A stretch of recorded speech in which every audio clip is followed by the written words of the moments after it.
Assalamualaikum warahmatullahi wabarakatuh.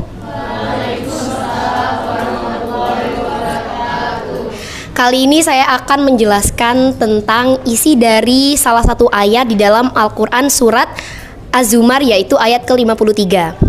Nah, bunyinya seperti ini. Bismillahirrahmanirrahim.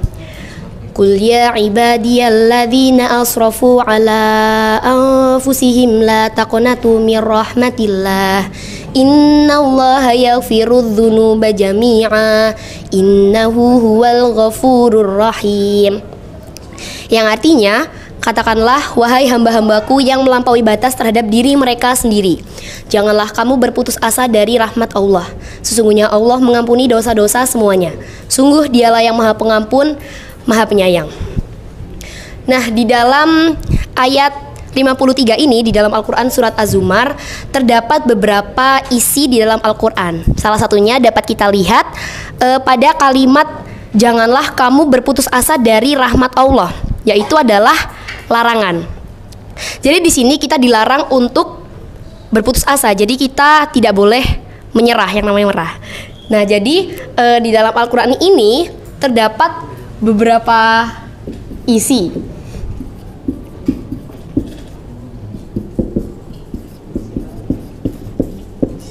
Yang pertama ada larangan. Yang kedua perintah.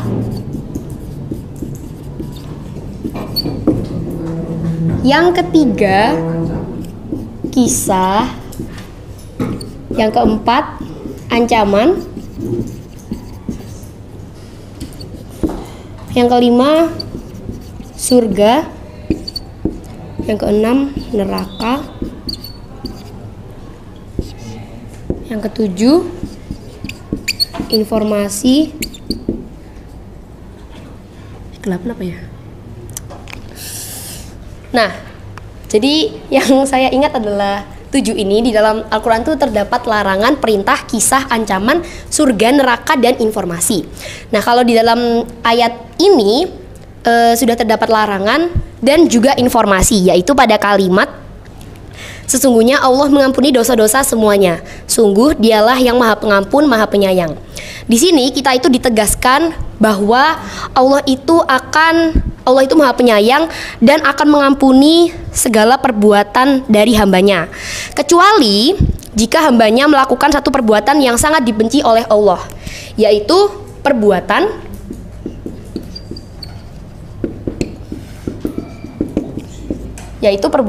syirik atau menyekutukan Allah.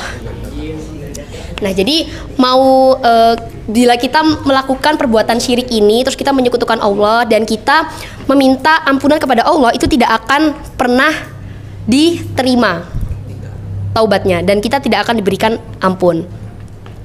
Nah, oke. Dan sekarang kita bisa melihat kalimat di sini yang melampaui batas terhadap diri mereka sendiri. Nah, maksud melampaui batas di dalam Islam itu seperti apa sih? Jadi maksudnya itu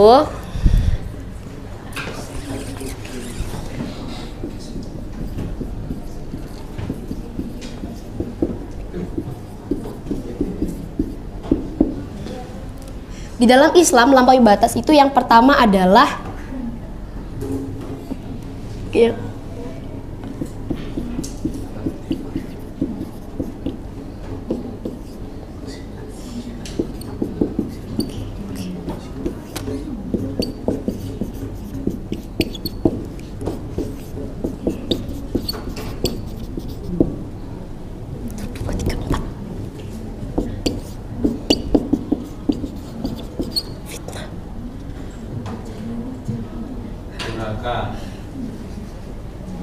bukan, Pak.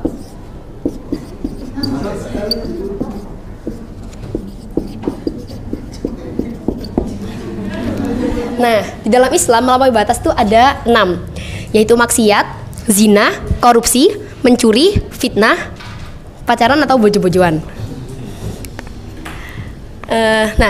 Kalau untuk maksiat, zina, dan pacaran itu kan tidak merugikan orang lain. Yang rugi adalah diri kita sendiri.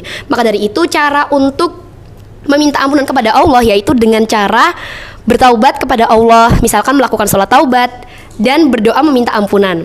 Sedangkan untuk korupsi, mencuri, dan fitnah itu kan kita merugikan orang lain. Jadi bukan hanya diri kita sendiri yang rugi, tetapi orang lain juga. Nah, cara untuk mendapatkan ampunannya jika kita melakukan korupsi, mencuri, dan fitnah, sebelum meminta taubat kepada Allah, kita juga harus meminta maaf kepada orang yang telah kita rugikan tersebut. Misalkan kita telah mencuri barang dari seseorang, maka dari itu kita harus menggantinya dan meminta maaf kepada orang tersebut, barulah kita bisa meminta ampunan kepada Allah Subhanahu wa taala. Maka dari itu kita bakalan diterima ampunan kita. Baiklah, cukup sekian yang dapat saya sampaikan. Kurang lebihnya mohon maaf. Terima kasih. Wassalamualaikum warahmatullahi wabarakatuh.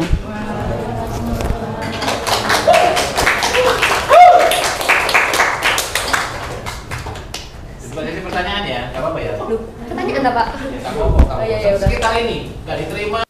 Oke. Apa namanya? Pertanyaannya di luar ini. Oke, kalau pacaran itu merugikan siapa dah? Kalau pacarannya cewek cowok yang merugikan cewek. Maksudnya merugikan yang perempuannya, gitu. Merugikan perempuannya? Iya. Kenapa? Karena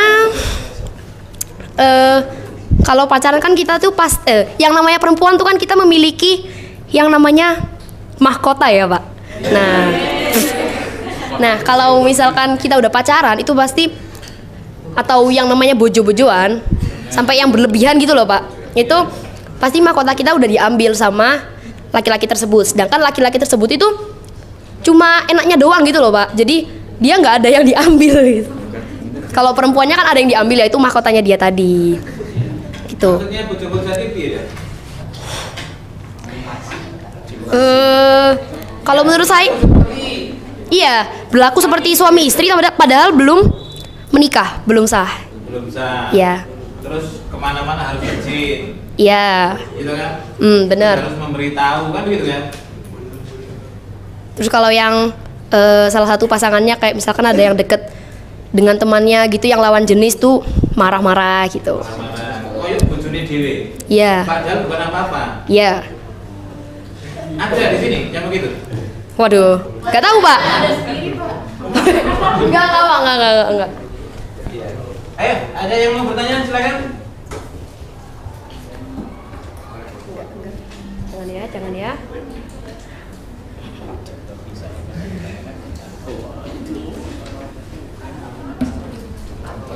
Kalau tadi disebutkan bahwa dosa syirik itu nggak bisa diampuni ya? Memang benar gitu kan? Kalau yang saya tahu itu seperti itu, Pak. Jadi kalau sampai meninggal tidak tobat. Oh. Iya. Iya. Benar ya? Ngerti. Ya. Kalau sebelum meninggal dia sudah tobat lagi, itu akan diampuni. Oh, akan diampuni ya, Pak. Akan diampuni. Oke.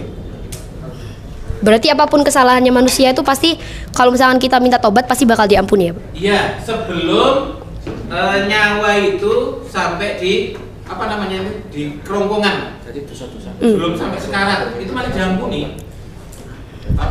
Tapi ya wis loro nemen sudah seminggu wis dengar-dengar mau meninggal gitu ya nggak diampuni kan. Karena nggak ada gunanya gitu. Iya. Tapi kalau masih sehat, masih bisa melakukan kebaikan, masih bisa memperbaiki diri diampuni saja. Gitu. Oke, Pak. Oke, jadi kesimpulannya apa ini, Dan? Pak, itu ada yang mau. Oh iya, iya. Apa contoh-contoh maksiat? Contoh-contoh maksiat ya? Contoh-contoh maksiat itu adalah pasti perbuatan yang negatif ya dan perbuatan yang buruk. Ya contohnya itu seperti mabuk-mabukan, terus pacaran, berzina, mojok itu. Gitu. Sudah terjawab? Oke. Gibah. Iya, yang gibah juga. Sudah? Oh. Ada lagi? Kan gak usah takut. Ayo, teko arek.